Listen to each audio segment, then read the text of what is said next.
नमस्कार दोस्तों, mountain mysteries and life में आपका स्वागत है। इस बार का हमारा सफ़र है मध्य प्रदेश राज्य के अनूपपुर ज़िला में स्थित अमरकंटक का।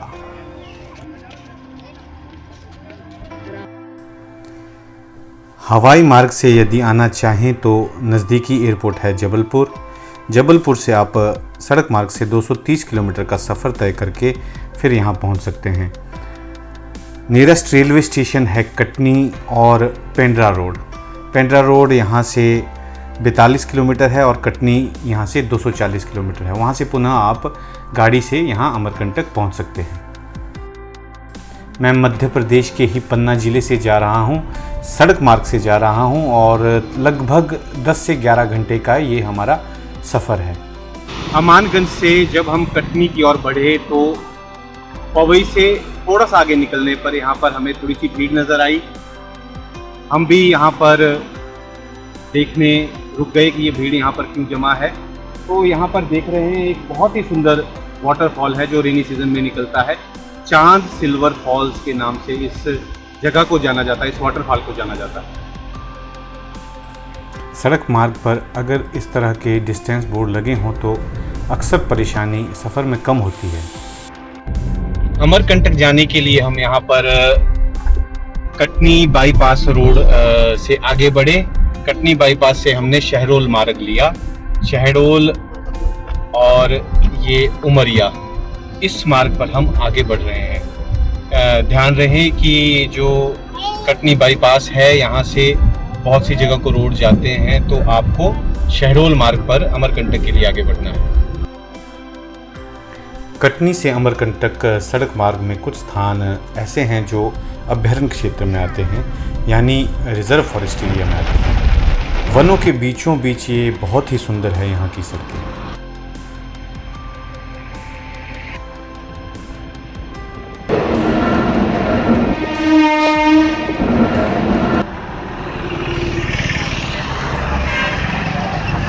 कटनी से शहडोल मार्ग पर हम आगे बढ़ते हैं। उमरिया में हमने आज लंच किया। उमरिया से निकलने के बाद हम शहडोल मार्ग पर जैसे ही आगे बढ़ते हैं तो अमलाई नामक स्थान पर दाईं ओर मुड़ने के लिए एक साइन बोर्ड लगा था जिस पर अमरकंटक का ये साइन बोर्ड था। तो अमरकंटक वहाँ से 89 किलोमीटर रह जाता है। अभी हम इसी रोड पर, इसी मार्ग पर हैं और यकीन मानिए ये बहुत ही खूबसूरत सफ़र रहा है, क्योंकि बीच में जो जंगल इस मार्ग पर हमें देखने को मिले हैं बहुत ही सुंदर हैं। और ये हो सकता है कि अभी वर्षा ऋतु का समय चला है तो ये और भी अधिक सुंदर दिखाई दे रहे हों, लेकिन ये जो विंध्याचल और सतपुड़ा के जंगल की जो ये रेंज है, इसमें सागवान और भी तरह तरह की प्रजातियों के, विभिन्न जातियों के जो प्रजातियों के पेड़ पौधे हैं, बहुत ही सुंदर दिखाई दे रहे थे।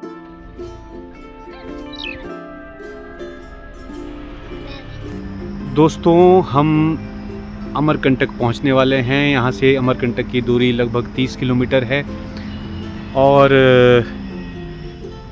हमारा ये सफ़र बहुत अच्छा रहा। इस सफ़र के दौरान मुझे एक चीज़ ने खासा प्रभावित किया, वो है यहाँ की कृषि। यहाँ पर लोगों का मुख्य व्यवसाय कृषि है। शायद उसका मुख्य कारण ये है कि यहाँ की ज़मीन जो है बहुत फर्टाइल है, बहुत उपजाऊ यहाँ पर ज़मीन है और पशुधन, यहाँ पर पशुधन लोगों के पास बहुत है और यही कारण है कि ये पूरी जो बेल्ट है वो पूरी दूध उत्पादन के लिए बहुत ही प्रसिद्ध है। यकीन मानिए सड़क मार्ग बहुत सुंदर था, रोड काफ़ी अच्छी अवस्था में थे और यहाँ से आसपास का प्राकृतिक नज़ारा बहुत ही सुंदर दिखाई दे रहा था। घने वन के बीच में हवा की सरसराहट की वो ठंडक, घाटी का रास्ता, सुनसान सड़कें, रात का समय और मैं परिवार के साथ आगे बढ़ रहा था। अंधेरे और थकान की वजह से रात को कुछ भी रिकॉर्ड नहीं कर पाए। तो दोस्तों, ये है सुबह का समय और ये है माता नर्मदा जी का मुख्य द्वार। जय श्री राम। दोस्तों, सुबह के 6:30 हो चुके हैं और हम अभी अमरकंटक धाम में हैं। माता नर्मदा जी के उद्गम स्थल के पास हम हैं और यहाँ पर जो ये घाट है इसे राम घाट कहा जाता है। इस राम घाट पे अभी हम स्नान करने के लिए जा रहे हैं।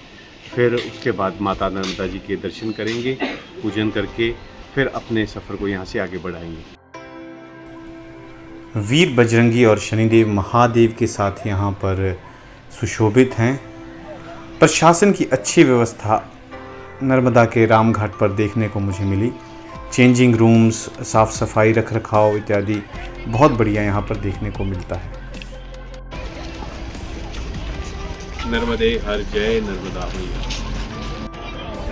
गंगे च यमुने चैव गोदावरी सरस्वती सिंधु कावेरी नर्मदे जले अस्मिन् सन्निधिं कुरु। सनातन की परंपरा है कि जब भी हम स्नान करते हैं तो स्नान करने से पूर्व इन 7 महानदियों का आवाहन उस जल में करते हैं। इन्हीं महानदियों में एक जो 7वें नंबर पे आती है वो है महानदी नर्मदा। नर्मदा महामाई के दर्शनों के लिए हम अभी यहाँ पर आए हैं। यहाँ मैं घाट पर बैठा हूँ। इस जगह को राम घाट कहा जाता है। आज कृष्ण जन्माष्टमी का महापर्व भी है और मेरे पीछे आप देख रहे होंगे लोग स्नान कर रहे हैं, पूरा ग्रुप स्नान कर रहा है और पंडित जी इनसे इनके निमित्त पिंड तर्पण करवा रहे हैं, जल तर्पण करवा रहे हैं। कुछ हद तक सौभाग्यशाली रहे कि हमें माँ नर्मदा जी की सुबह की आरती का सौभाग्य प्राप्त हुआ। ये देखिए टमक आरती में बजता हुआ। मंदिर परिसर में ये जो छोटे छोटे मंदिरों का समूह है ये बहुत ही सुंदर दिखाई देता है और एक असीम आनंद की अनुभूति इस परिसर में आपको पहुंचकर प्राप्त होती है। माँ नर्मदा जी को रेवा भी कहा जाता है और मैकल पर्वत श्रृंखला से निकलने के कारण ही इसे मैकल सुता, मैकल पुत्री भी कहा जाता है। पुराणों में यह भी वर्णित है कि जब शिव भगवान ने विष पान किया था तो उसके बाद माँ नर्मदा को कन्या रूप में अपने मुख से उन्होंने उद्भूत किया था। माँ का प्राकट्य कन्या रूप में हुआ और आज भी वो कन्या रूप में ही है, अर्थात उनकी शादी नहीं हुई। ये कुंवारी नदी कही जाती है। ये कुछ गर्भ जून जैसा एक अलग सा कुछ देखने को मिला। अमरकंटक तीर्थ को कई साधु ऋषि मुनियों ने अपनी तपोस्थली बनाया है। इस वीडियो में हम आगे इस पर भी चर्चा करेंगे। तो दोस्तों ये है वो कुंड माता नर्मदा जी का, जहाँ से माता नर्मदा जी का उद्गम हुआ है और ये मेरे पीछे यहाँ नर्मदा माता का यहाँ पर ऐतिहासिक मंदिर है। ये स्थान इसलिए भी महत्वपूर्ण है क्योंकि ये विश्व में जो हमारे 51 सिद्ध शक्तिपीठ हैं उन शक्तिपीठों में से एक है। दक्ष प्रजापति के यज्ञ में जब माँ सती का बलिदान हुआ, उन्होंने यज्ञ में आहुति दी, तो भगवान शिव शंकर उनके शरीर को लेकर जब यहाँ वहाँ घूमने लगे तो भगवान विष्णु जी ने उस शरीर को अपने चक्र से, अपने सुदर्शन चक्र से उसके कई भाग कर दिए थे, कई टुकड़ों में उसे काट दिया था। शरीर के टुकड़े जहाँ जहाँ गिरे थे वो स्थल सिद्ध शक्तिपीठों में गिने जाते हैं। तो ऐसी मान्यता है कि इस स्थान पर अमरकंटक में माँ सती का दक्षिण नितंब भाग गिरा था, इसलिए इसे शक्तिपीठों में गिना जाता है। ये चंडिका शक्तिपीठ इसे कहा जाता है। कपिल ऋषि की तपोस्थली और दुर्वासा ऋषि की तपोस्थली भी यहीं अमरकंटक में मौजूद है। हम अब आगे इस सफ़र में वहीं जाएंगे। नर्मदा नदी के तट पर मैं इस समय खड़ा हूँ और मेरे पीछे जो ये नदी है, ये नर्मदा नदी यहाँ से अपना सफ़र शुरू करती है और गुजरात महाराष्ट्र होते हुई यह अरब सागर में जाकर मिलती है। इस नदी को मध्य प्रदेश और गुजरात की जीवनदायिनी नदी भी कहा जाता है। और एक विशेष बात यह है कि ये भारत की एकमात्र नदी ऐसी है जो पूर्व से पश्चिम की ओर बहती है। यही वह नदी है जो भारत को भी 2 भागों में विभाजित करती है, उत्तर भारत और दक्षिण भारत। यानी कि यह जो नदी है मध्य में, हिंदुस्तान के मध्य में बहती है। नर्मदा नदी में स्नान के पश्चात और दर्शनों के पश्चात अब ये टाइम है ब्रेकफास्ट का और हम आए हैं ब्रेकफास्ट के लिए इंडियन कॉफ़ी हाउस। घाट से आकर नहाकर हमने नर्मदा जी के दर्शन किए। दर्शनों के पश्चात हम यहाँ पर आ गए ब्रेकफास्ट के लिए इंडियन कॉफ़ी हाउस। हमारा रात का स्टे भी यहीं था।